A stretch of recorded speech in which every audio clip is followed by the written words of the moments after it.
여기 프랑스에서 철도 승무원으로 일하고 있다는 여성이 있습니다.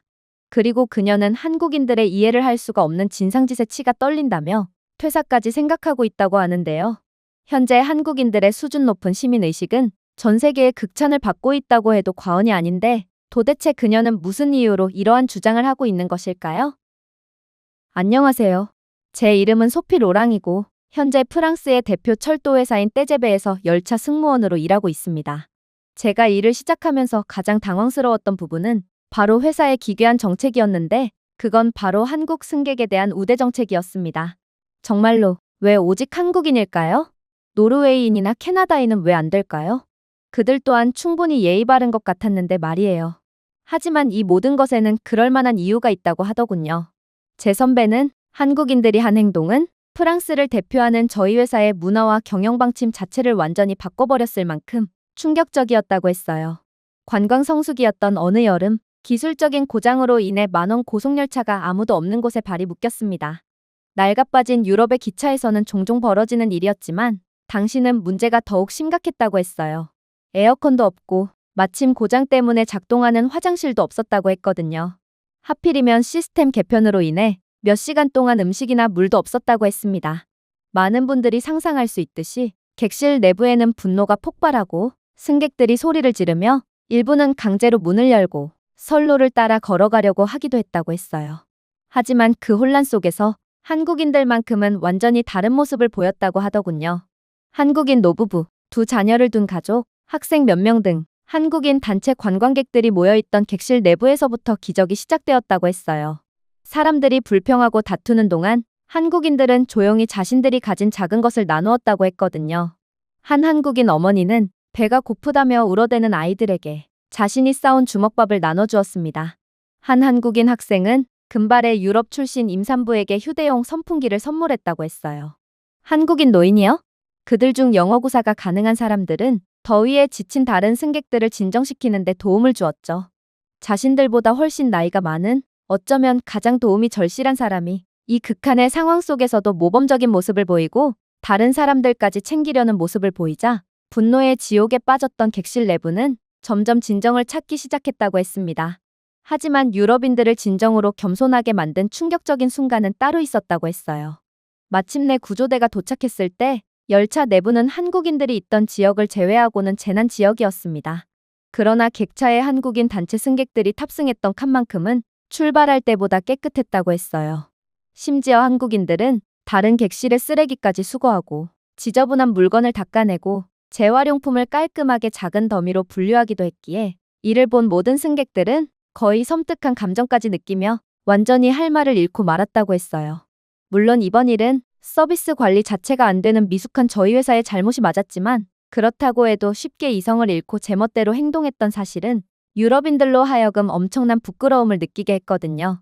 아무튼 한국인들의 행동에 감동하고 깊은 감명을 받은 떼제베의 회장은 한국 여권 소지자라면 누구나 특실로 무료 좌석 업그레이드를 받을 수 있다는 정책을 승인했습니다. 상징적인 감사의 의미였죠. 물론 회사의 회계사들은 신음했습니다. 이 정책은 회사의 적자를 의미했고 이건 이윤을 추구해야 할 회사 입장에서는 절대로 해서는 안 될 감정적인 행동이었거든요. 그런데 정말로 놀라웠던 점은 따로 있었어요. 분명 모든 전문가들은 회장의 감정적인 결정으로 인해 저희 회사가 돈을 낭비하게 될 거라고 생각했지만 실제 상황은 완전히 다른 방향으로 흘러가기 시작했거든요. 일단 믿기 어렵겠지만 더 많은 한국인들이 저희 철도를 이용할수록 저희 회사는 오히려 비용을 절감하게 되었고 그만큼 더 많은 이익을 올리기 시작했어요. 이게 어떻게 가능한 일이냐고요? 한국 승객들은 거의 예외 없이 공간을 깨끗하게 유지했기 때문입니다. 자발적으로 트레이를 쌓고 사용한 냅킨을 깔끔하게 집어넣고 심지어 테이블에 원래 있던 부스러기와 오염까지 닦아냈습니다. 객실을 청소하는데 몇 시간을 사용하던 청소팀은 야근과 소모품을 절약하면서 더 빨리 일을 끝냈기에 그만큼 회사 입장에서는 비용이 절감되었던 것이죠. 물론 한국인들이 특실에 입장할수록 기차의 운영 속도도 높아졌어요. 한국인들은 느려 터진 유럽인들과는 달리 기차가 완전히 멈춰서기 전에 짐을 싸고 옷을 입고 티켓을 준비했거든요. 사실 특실은 가장 빠른 통로로 이동할 수 있는 특권을 가진 객실입니다. 그러니 이들이 빠르게 하차해야 출구가 더 원활해집니다. 그런데 특실에 탄 한국인들이 빠르게 행동해주면서 모두가 행복한 결과를 얻게 된 것이죠. 물론 한국인들의 친절함이 저희 기차의 분위기 자체를 바꿔서 저희 회사의 이미지가 수직 상승한 것은 덤이라고 할 수 있을 것입니다. 한 프랑스 할머니가 탑승 중 발을 헛디뎠어요. 그런데 기차 승무원이 채 도움을 주기도 전에 2명의 한국 남성이 그녀의 곁에 서서 부축해주고 가방을 들어주었다고 했어요. 그들은 불어를 전혀 하지 못했지만 친절은 보편적인 언어였죠. 이 아름다운 장면을 본 프랑스인들은 반성을 할 수밖에 없었어요. 개인주의 문화권에서 자란 프랑스인들은 할머니를 도우려는 생각 자체를 안 했지만 한국인들은 마치 도움이 필요한 사람을 보면 생각보다 몸이 먼저 나가는 것처럼 보였거든요. 그러나 저는 이러한 선배들이 말해준 한국인들에 대한 미담을 믿을 수가 없었습니다. 당연했죠. 적어도 제가 본 한국인들은 최악 중에서도 최악의 사람들이었고 저는 한국인들에게 하도 호되게 당했던 터라 한국인들을 거의 짐승쯤으로 여겼거든요. 저는 한 번은 한국인이라고 주장하면서 무료 특실 좌석을 얻어낸 한국인 가족에게 서비스를 제공한 적이 있었는데 그들은 기차에 탑승하자마자 자신들이 가져온 쓰레기를 전부 기차 바닥에 내버리더니 이내 이어폰도 착용하지 않고 큰 소리로 음악을 감상하더군요. 아이의 엄마요? 그녀는 자신의 아이가 초콜릿으로 덮인 손가락으로 기차 창문에 그림을 그리자 그저 흐뭇하게 바라보며 아이를 말리지도 않더라고요. 한 번은 자신은 한국인이라고 소개한 한 남자가 젖은 양말을 기차 커튼줄에 걸어 말리려고 시도했는데 악취가 얼마나 독하던지 같은 객실내에 있던 모든 승객들은 거의 동시에 구역질을 하며 고통스러워했어요. 제가 정중히 양말을 치워달라고 요청했음에도 그는 나는 이 좌석에 돈을 지불했어. 당신에겐 나를 막을 권리가 없다고 라고 주장하며 마치 이 기차에서의 세탁 권한이라도 부여받은 것처럼 항의했죠. 그 외에도 아이의 배설물이 묻은 기저귀를 그대로 기차 내부에 버리고 간 한국인, 그리고 기차 내부에서 술을 먹더니 그대로 엎지르고 도망간 한국인, 심지어 반쯤 먹은 악취나는 음식도 좌석 뒤에 넣어둔 채 그냥 가버린 한국인도 있었어요. 그래서 저는 이러한 회사의 한국인의 선호 정책에 회의적인 입장을 취할 수밖에 없었습니다. 회사는 대체 왜 이런 수준 낮은 사람들에게 특권을 제공한다는 말인가요? 그리고 나름 프랑스를 여행 올 수 있을 정도로 재력이 있는 한국인들이 이 정도의 수준밖에는 보이지 못한다는 것에 대해 저는 그저 한숨을 내쉬며 일반적인 한국인들은 대체 얼마나 낮은 수준을 보여줄까 싶어 학을 뗄 뿐이었습니다. 그때였어요. 그러한 제 사상이 완전히 무너졌을 때가 다가왔을 때 말이에요. 회사는 최근 한국인이 아닌 특정 국가의 동양인들이 한국인을 사칭하며 무료 특실 업그레이드 혜택을 받고 있고 이 때문에 회사의 적자가 더더욱 심각해지고 있다며 전문 여권 스캐너를 도입하겠다는 방침을 밝혔거든요. 바보 같은 방침이었습니다. 도대체 중국인들이 구태여 왜 한국인을 사칭하겠어요? 승무원인 제 입장에서는 괜히 새로운 일거리만 추가된 이러한 상황이 그저 마음에 들지 않았습니다. 그러나 마침내 여권 스캔 정책이 시작되자 저는 충격적인 사실을 인지하게 되었습니다. 스캐너가 제 역할을 시작하자마자 나는 한국인이다 라며 큰 소리로 특혜를 요구하던 동양인들은 거의 다 중국인들이었고 오히려 특혜를 주장하지 않는 쪽이 한국인들이었다는 사실을 알게 되었거든요. 정말로 그간 말도 안 되는 진상짓을 하며 회사에 큰 손실을 안겨다 주었던 건 한국인들이 아니라 중국인들이었던 것입니다. 심지어 중국인들은 양심도 없는지 한국인인 척하는 방식도 매우 어처구니가 없더군요. 한 중국인 남성은 가정용 프린터에 인쇄된 것처럼 보일 정도로 조악하게 위조된 여권을 들고 자랑스럽게 외치더군요. 한국과 중국은 같은 문화를 공유하고 있어요. 당연하죠. 한국은 사실상 중국의 속국이고 한국인이라는 민족 자체가 중국의 여러 소수민족 중 하나거든요. 그러니 나는 마땅히 VIP 대우를 받을 권리가 있습니다. 당연히 그의 요청은 받아들여지지 않았어요. 저는 그저 그를 조용히 경찰 측의 여권 위조 혐의로 넘길 뿐이었죠. 심지어 자신은 조선족이고 조선족은 여권만 중국으로 표기되어 있지 사실상 한국인이라고 주장하는 사람도 있었어요. 그게 대체 무슨 기괴한 소리인가요? 부모가 전부 중국인이고 중국에서 태어났는데 어떻게 그가 한국인일 수가 있단 말인가요? 그는 정말로 한국어 몇 단어를 구사하긴 했지만 아무튼 저는 그 또한 프랑스 경찰 측에 넘길 뿐이었습니다. 그리고 이러한 중국인 사기꾼들이 걸러지자 즉각적으로 놀라운 일이 벌어졌어요. 제가 마주한 진정한 한국인들은 충격적인 모습을 보여주기 시작했거든요. 한 번은 한국 할머니가 조용히 자신의 것도 아닌 쓰레기를 집어들고 자신의 호주머니 속에 넣더군요. 기차의 갑작스러운 기술 중단으로 1시간 동안 발이 묶이는 동안 한 한국인 단체 관광객들은 직원을 포함한 인근 승객들과 자신들이 가져온 간식을 나눠 먹고 아기가 있는 가족에게 생수까지 제공했어요. 당연히 이런 수준 높고 아름다운 사람들에게 서비스를 제공하는 건 정말 기쁜 일이었어요.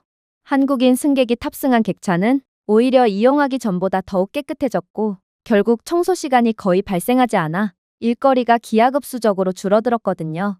심지어 제가 손목을 다쳐서 깁스를 하고 근무를 했을 때 저는 승객들을 도와줄 의무가 있기에 노약자의 짐을 머리 위 선반으로 들어 올려줘야 했음에도 부상 때문에 그러한 서비스를 제공하는 데 꽤나 어려움을 겪었어요. 하지만 제가 고통스러워하는 모습을 보고도 다른 유럽 출신의 승객들은 아무도 저를 도와주지 않았죠. 그들의 눈빛은 마치 안타깝지만 그건 내가 해야 하는 일이잖아.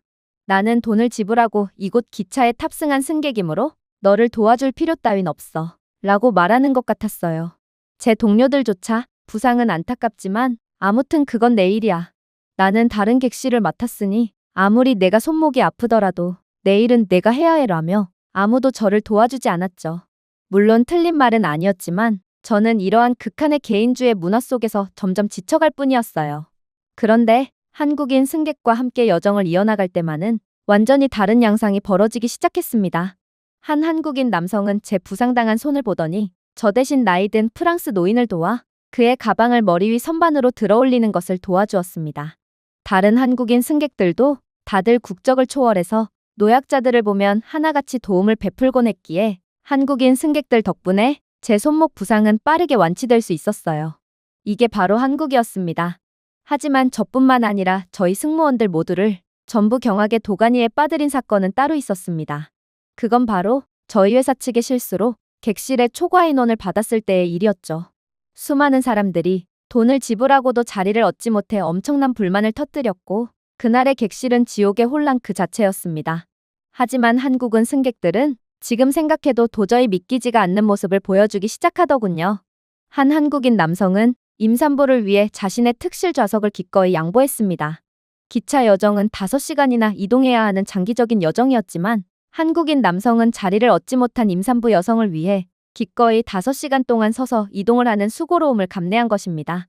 심지어 다른 한국인들은 짐을 재배치하여 공간을 더 많이 만들고 아이를 자신의 무릎 위에 올리며 다른 사람들을 위해 선뜻 자리를 베풀더라고요. 분명 한국인들도 피해자였습니다. 그런데 기차 회사 측의 실수의 상황에 승객이 불만 대신 친절한 제스처를 취한 것은 회사 창립 역사상 처음 있는 일이었습니다. 그 순간이 저에게 남아 진정한 존엄성이 어떤 모습인지 조용히 상기시켜 주었습니다. 그리고 저는 왜 한국인들이 이역만리 떨어져 있는 유럽 국가들에서도 최고의 존경을 받는지를 완전히 이해하게 되었죠. 저는 도대체 왜 전 세계에서 한국인들만 존경스러운 모습을 보일 수 있는 것인지에 대해 엄청난 호기심이 들었고 결국 한국의 KTX사와 함께 진행되는 문화교류 프로그램에 신청하여 자발적으로 한국에 가게 됩니다. 다행히도 저는 그간 승객들에게 좋은 평가를 받아왔던 우수한 사원이었기에 운 좋게도 한국으로 가는 수많은 경쟁률을 뚫고 한국으로 향할 수 있게 되었는데요. 그런데 그렇게 잔뜩 기대감에 부푼 채 한국에 도착한 저는 곧바로 경악을 하며 머리를 감싸줄 수밖에 없었습니다. 왜냐하면 제가 마침내 처음 한국에 도착해 수습 기간 동안 KTX 열차에 올랐을 때 저는 그간의 제 프랑스에서의 열차 승무원 경력이 마치 중세시대의 경험처럼 느껴졌거든요. 한국의 기차는 모든 것이 너무 깨끗하고 조용하며 첨단적이었기에 저는 그저 할 말을 잃고 말았어요. 발권 시스템만으로도 프랑스와는 차원이 달랐습니다.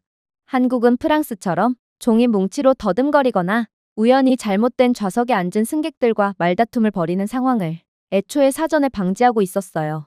모든 일은 최첨단 키오스크가 처리하고 있었고 이 키오스크는 AI 분석 기능을 통해 승객들의 특성에 맞는 여행지를 직접 추천해주기까지 했거든요. 심지어 한국이 자체 기술력으로 개발했다는 이 키오스크는 해당 여행지에 대한 여행 스케줄을 계획해주기까지 하더군요. 그야말로 한국은 혼자 22세기에서 살아가는 국가였던 것입니다. 물론 승무원인 저는 이러한 한국의 기술력의 수혜를 더욱 직접적으로 받을 수 있었습니다. 한국에서는 별도의 태블릿을 통해 QR코드만 스캔하면 열차 시스템이 순식간에 좌석 번호와 빈좌석 등을 확인할 수 있게 되어 있었거든요. 즉, 저는 누가 잘못된 좌석에 앉았는지, 부정승차를 했는지를 한눈에 파악할 수 있었다는 말입니다. 물론 한국인들은 늘 양심을 지키며 부정승차를 절대로 하지 않았지만 아무튼 한국의 기술력은 매우 획기적이었어요. 프랑스에서는 모든 것이 아날로그로 돌아가므로 저는 부정승차자를 잡기 위해 부지런히 돌아다녀야 합니다. 심지어 이들은 무료로 열차에 탑승하기 위해 화장실이나 열차 좌석 및 때로는 열차 지붕에까지 올라타고 있기에 저는 제가 지금 숨바꼭질을 하고 있는 건지 아니면 기차 승무원으로서 업무를 수행하고 있는 건지 헷갈릴 때도 있죠. 요즘 프랑스의 중국인 이민자들이 늘어남에 따라 저희 기차는 이러한 부정승차자들을 잡아내느라 평균 30분 이상의 지연 시간을 보이기까지 하고 있어요. 하지만 한국은 애초에 좌석을 한눈에 확인할 수 있는 시스템을 갖춰놓았고 또한 한국의 기차는 자동으로 객실 인원을 체크하는 AI 기능까지 존재하기에 이를 발권된 티켓의 수와 대조한다면 부정승차자쯤은 1초 만에 식별할 수 있었어요. 한국의 기차는 매시간 1분의 지연 시간도 없이 정시 운행되고 있었기에 저는 이게 어떻게 가능한 건가 싶었는데 한국의 정시성의 뒤에는 이러한 최첨단 기술력이 조용히 기차를 빛내고 있었던 것입니다. 하지만 제가 한국에서 정말로 인상 깊었던 것은 따로 있었습니다. 그건 바로 객실 내의 모든 것들은 오로지 사용자의 편의성만을 고려해서 만들어졌기 때문이었죠. 대표적인 부분이 바로 화장실이었습니다. 프랑스 기차의 화장실은 그야말로 공포의 존재와 다름이 없습니다. 상습적인 역류와 변기 막힘은 프랑스가 보이지 않는 숨어있는 곳 따위는 전혀 중요하게 생각하지 않는다는 것을 말해주죠. 그러나 한국의 KTX요? 저는 이곳 화장실에서 마치 고급 호텔에 발을 들인 것 같은 흠잡을 데 없는 현대적인 공간을 발견했습니다. 손대지 않아도 작동하는 모션 센서 수도꼭지, 쾌적한 조명, 희미하고 차분한 향기, 청결함까지 사실 저는 잠시 동안 잘못된 문으로 들어온 걸까 생각하며 멍하니 서 있기까지 했어요. 기차 내부의 간이 화장실이었음에도 마치 호텔 화장실만큼 우수했거든요. 심지어 이곳 기차의 객실에는 빠르고 무료인 와이파이까지 존재했는데 프랑스 열차 내부에서는 와이파이는커녕 데이터조차 안 터지는 경우도 많고 특정 지역에서는 전화조차 터지지 않기에 저는 한국에 미친 듯한 인프라 수준의 감탄을 연발할 수밖에 없었어요. 물론 한국 본토에 있는 한국인들은 제 생각보다도 훨씬 더 아름다운 사람들이었어요. 기차에서 노약자의 짐을 대신 실어준다거나 혹은 다른 사람들을 위해 빠르고 질서정연하게 하차한다거나 하는 배려의 행위들은 한국에서는 마치 너무나도 당연하게 자리 잡은 문화처럼 보였거든요. 하지만 저는 아직도 모르고 있었습니다. 제가 정말로 놀라야 할 부분은 한국의 기차가 아니었다는 사실을 말이에요. 제가 동료 직원 수연 씨의 안내를 받고 서울역을 제대로 구경하게 되었을 때 저는 마치 새로운 문명에 들어선 듯한 기분마저 느꼈어요. 수많은 유동인구가 오가는 곳이 어떻게 이렇게 깨끗할 수가 있는지 서울역 바닥은 너무 밝게 빛나서 저는 본능적으로 신발이 거울로 변했는지 확인하기 위해 아래를 내려다보았을 정도였습니다. 프랑스 기차역에서는 너무나도 손쉽게 볼 수 있는 껌자국 하나, 작은 쓰레기 하나, 소변 자국이나 반쯤 남긴 음료가 담긴 채 굴러다니는 컵도 없었습니다. 심지어 서울역은 단지 교통의 요충지의 역할만을 수행하는 것은 아닌지 다양한 기능을 수행하고 있었습니다. 카페나 깨끗하고 저렴한 식당, 약국, 그리고 편의점과 잠시 휴식을 취할 수 있는 충분한 대기 공간까지 모든 것을 갖추고 있는 공간이었어요. 보통 이렇듯 누구나 오갈 수 있고 유동인구가 많은 곳은 범죄와 혼란이 들끓고 지저분하기 마련이지만 한국은 이미 실내의 문화가 구축되어 있는지 어떠한 문제도 발생하지 않고 모든 것이 효율적이고 안전하게 운영되고 있었습니다. 이윽고 수연 씨는 저를 직원 휴게 공간으로 데려가기 시작했어요. 솔직히 별 기대는 되지 않았습니다. 프랑스 떼제베에도 강역마다 직원 휴게실이 존재하고 있긴 합니다. 새벽 기차 등을 타는 승무원들이 잠시나마 휴식을 취할 수 있도록 배려하는 공간이죠. 그러나 그러한 공간을 이용하는 직원들은 단언컨대 단 한 명도 없어요. 좁고 곰팡이가 핀 컨테이너 박스에는 바퀴벌레와 쥐, 그리고 빈대가 점령한 지 오래기에 저희는 차라리 기차역에서 노숙인들과 함께 동침을 하는 쪽을 선택하거든요. 실제로 제가 서울역 내부에 자리 잡고 있는 직원 숙소에 입장했을 때 저는 실망감에 잠시 공황 상태에 빠지고 말았습니다. 왜냐하면 한국의 휴게실은 신발을 벗어야만 입장할 수 있었거든요. 신발을 신지 않는다면 바닥은 분명 엄청나게 차가워서 얼어붙을 정도일 거예요. 아마 저는 이곳 휴게 공간에서도 도통 잠을 이루지 못하게 되겠죠. 하지만 제 양말이 바닥에 닿는 순간 저는 화들짝 놀라고 말았습니다. 온돌이라고 불리는 바닥난방 덕분에 발밑의 따뜻한 바닥은 마치 부드러운 햇살을 밟는 것 같았거든요. 저는 순간적으로 모든 걱정이 녹아내렸고 그저 바보처럼 웃으며 서 있을 뿐이었습니다. 동료 수연 씨는 그저 온도를 경험한 모든 외국인들이 저와 같은 반응을 보였다는 듯 가볍게 고개를 끄덕일 뿐이었죠.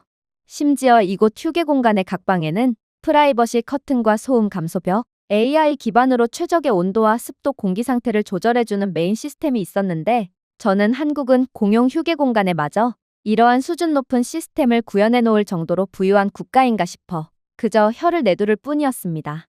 프랑스에서 이러한 최첨단 기술력의 시스템을 구현해 놓으려면 상당한 비용을 지출해야 할 게 분명했거든요. 그러나 수연 씨는 한국은 이러한 최첨단 기술력을 자체 기술력을 통해 직접 개발하는 국가기에 이러한 AI 인프라는 매우 쉽고 저렴하게 구축할 수 있고 일반적인 한국의 가정집에서도 손쉽게 찾아볼 수 있다는 놀라운 말을 해오더라고요. 프랑스는 이러한 기술력을 전부 수입하고 있는 상황이기에 AI 시스템을 가정집이나 공용 휴게 공간에 구현하는 것은 매우 비용이 많이 들고 어려운 일이지만 한국은 중소기업들마저 이러한 높은 수준의 기술력을 구현할 능력이 있기에 모든 한국인들은 이에 대한 모든 수혜를 입고 있던 것입니다. 물론 프랑스의 공용 공간에 들어선다면 하루도 안 되어 전부 누군가 훔쳐갈 만한 세탁기와 같은 고급 가전제품들도 이곳 휴게 공간에는 전부 구비되어 있었고 수연 씨는 한국에서는 원룸 자취방에도 세탁기쯤은 기본적으로 구비되어 있다며 여전히 놀라운 이야기를 해올 뿐이었습니다.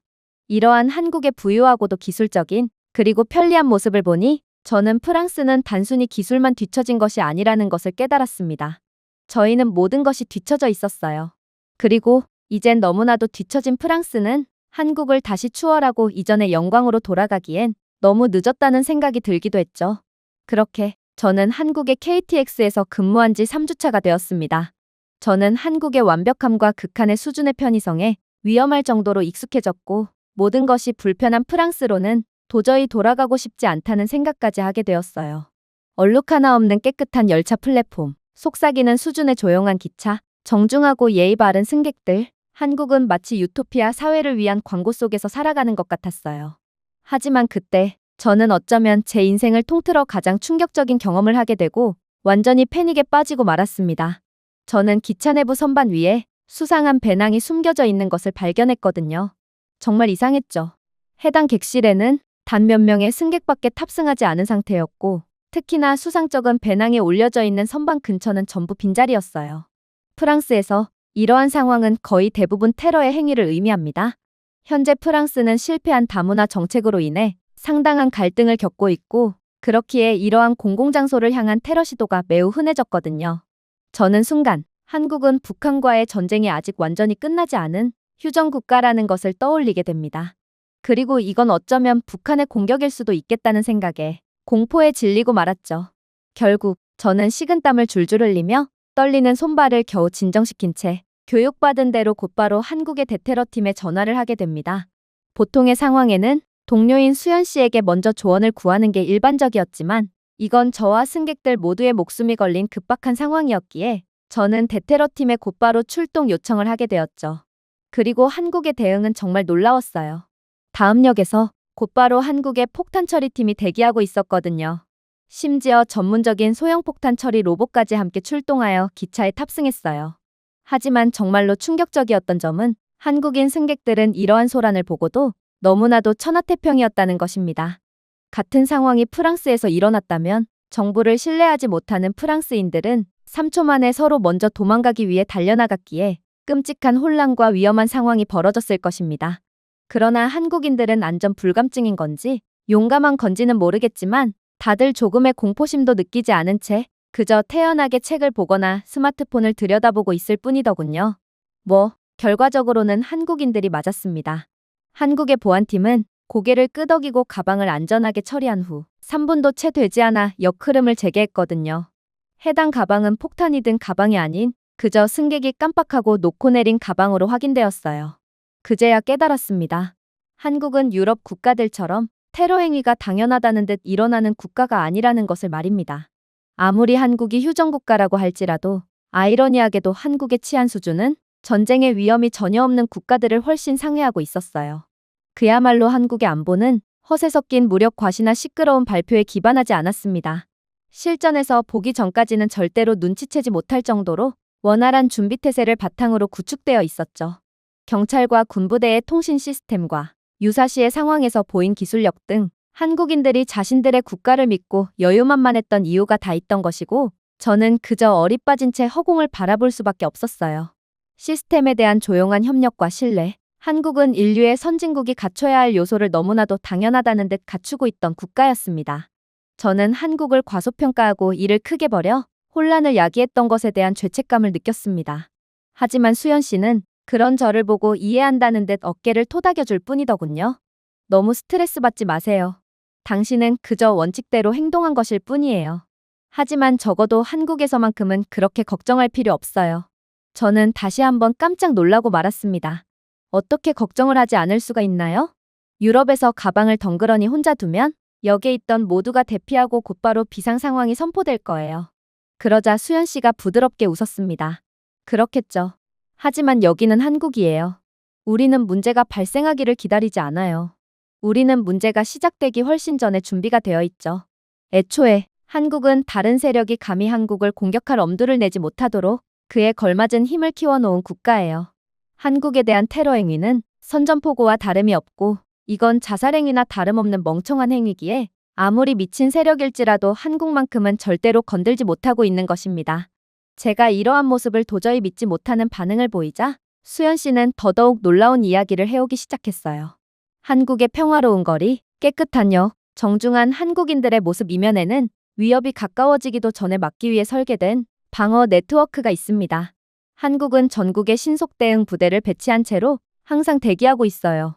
우리의 기차, 역, 공공장소는 국방 시스템과 직접 연결되어 있습니다. 만약 정말 위험한 상황이 펼쳐진다면 특수부대가 몇 분 안에 도착할 수 있고, 한국은 애초에 모든 유사시의 상황을 전방위적으로 감지하고 있어요. 저는 눈을 깜빡였습니다. 하지만 여기에서 군인들은 어디에도 보이지 않아요.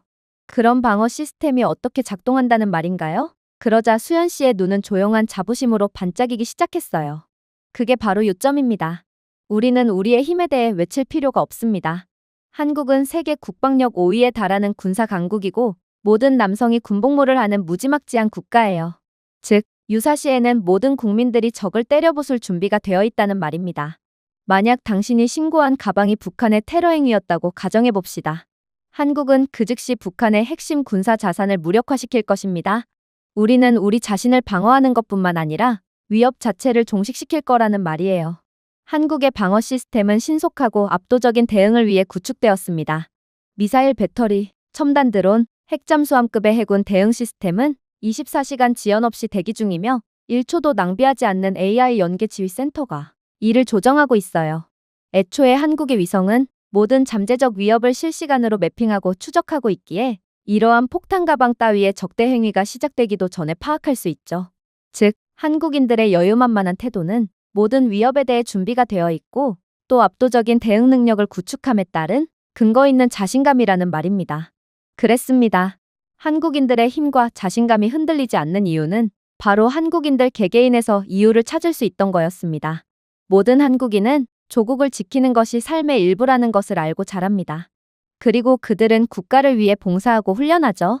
그렇기 때문에 위기 상황에서는 얼어붙지 않고 하나로 행동할 수 있고, 그게 바로 세상에서 가장 미친 세력조차도 한국을 감히 공격할 수 없는 진정한 억지력인 것이었습니다.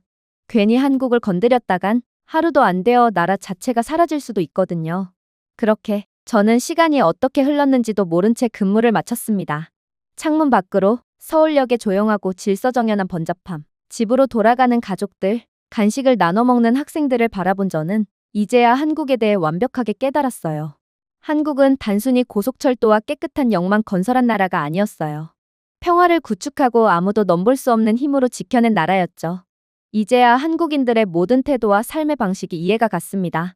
프랑스인들은 준비가 되어 있지 않기에 서로를 불신하고 사소한 상황에도 겁에 질려 있지만, 한국은 모든 준비가 되어 있기에 여유가 있고 서로를 신뢰할 수 있었던 거였죠.